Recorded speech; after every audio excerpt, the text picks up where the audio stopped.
LPG സിലിണ്ടറുകൾക്ക് ഏർപ്പെടുത്തിയിരുന്ന നിയന്ത്രണം നീക്കി കേന്ദ്ര സർക്കാർ. ഇത് സംബന്ധിച്ച് കേന്ദ്ര പെട്രോളിയം മന്ത്രാലയം സംസ്ഥാനങ്ങൾക്ക് ഔദ്യോഗികമായി കത്ത് നൽകി. ഇതോടെ വാണിജ്യ സിലിണ്ടറുകളുടെ വിതരണം പശ്ചിമേഷ്യൻ സംഘർഷങ്ങൾക്ക് മുൻപുള്ള സ്ഥിതിയിലേക്ക് മടങ്ങും. ആശ്വാസ വാർത്ത. പശ്ചിമേഷ്യയിലെ യുദ്ധ സാഹചര്യങ്ങളെ തുടർന്ന് രാജ്യാന്തര തലത്തിലുണ്ടായ പാചകവാതക വിതരണ തടസ്സങ്ങൾ ഇല്ലാതാകുന്നു. ഇതിന്റെ ഭാഗമായി വാണിജ്യ LPG സിലിണ്ടറുകൾക്ക് ഏർപ്പെടുത്തിയിരുന്ന താൽക്കാലിക നിയന്ത്രണങ്ങൾ പിൻവലിച്ചു. വാണിജ്യ LPG വിതരണം പ്രതിസന്ധിക്ക് മുമ്പുള്ള നിലയിലേക്ക് പൂർണ്ണമായി പുനഃസ്ഥാപിക്കാൻ തീരുമാനിച്ചതായാണ് ഇപ്പോൾ കേന്ദ്ര പെട്രോളിയം മന്ത്രാലയം വ്യക്തമാക്കുന്നത്.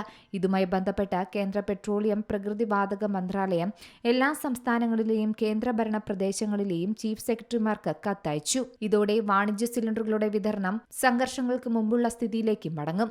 പശ്ചിമേഷ്യൻ സംഘർഷങ്ങളെ തുടർന്നുണ്ടായ പ്രതിസന്ധിയാണ് വാണിജ്യ സിലിണ്ടറുകളുടെ വിതരണത്തിൽ കടുത്ത നിയന്ത്രണങ്ങൾ ഏർപ്പെടുത്താൻ കേന്ദ്ര സർക്കാർ പുതിയ തീരുമാനങ്ങൾ കൊണ്ടുവന്നത്.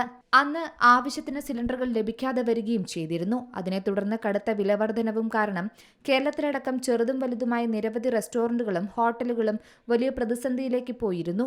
പലതും അടച്ചുപൂട്ടേണ്ടി വരുന്ന സാഹചര്യം പോലും ഉണ്ടായിരുന്നു. ഇത്തരത്തിൽ നിയന്ത്രണങ്ങൾ മാറുന്നതോടെ അടച്ചുപൂട്ടിയ ഹോട്ടലുകൾ ഉൾപ്പെടെ വീണ്ടും തുറക്കാനാകുമെന്ന പ്രതീക്ഷയിലാണ് വ്യാപാരികളും സർക്കാരും ഇപ്പോൾ ഉള്ളത്. വിവിധ രാജ്യങ്ങളിൽ നിന്നും ആവശ്യത്തിന് LPG ശേഖരം കപ്പലുകളിലും കണ്ടെയ്നറുകളുമായി രാജ്യത്തിന്റെ വിവിധ ഭാഗങ്ങളിൽ എത്തിച്ചേർന്നിട്ടുണ്ട്. അതിനാൽ ആവശ്യത്തിന് LPG ലഭ്യത ഉറപ്പായ പശ്ചാത്തലത്തിലാണ് ഇപ്പോൾ മാറ്റം സർക്കാർ കൊണ്ടുവന്നിരിക്കുന്നത്. അടുത്ത ദിവസങ്ങൾക്കുള്ളിൽ തന്നെ ഉപഭോക്താക്കൾക്ക് ആവശ്യാനുസരണം സിലിണ്ടറുകൾ ലഭ്യമായി തുടങ്ങുമെന്നാണ് സർക്കാർ പറയുന്നത്. അതേസമയം സിലിണ്ടർ വിതരണത്തിലെ നിയന്ത്രണങ്ങൾ നീക്കിയെങ്കിലും നിലവിൽ വിലയിൽ യാതൊരുവിധ കുറവും ഉണ്ടായിട്ടില്ല എന്നതാണ് മറ്റൊരു കാര്യം.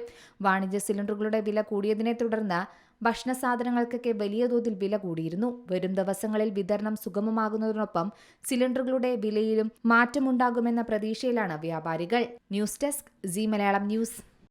ഏറ്റവും പുതിയ വാർത്തകളും വിശേഷങ്ങളും വിരൽ തുമ്പിലറിയാൻ സീ മലയാളം ന്യൂസ് എല്ലാ ഡിജിറ്റൽ പ്ലാറ്റ്ഫോമുകളിലും ലഭ്യം.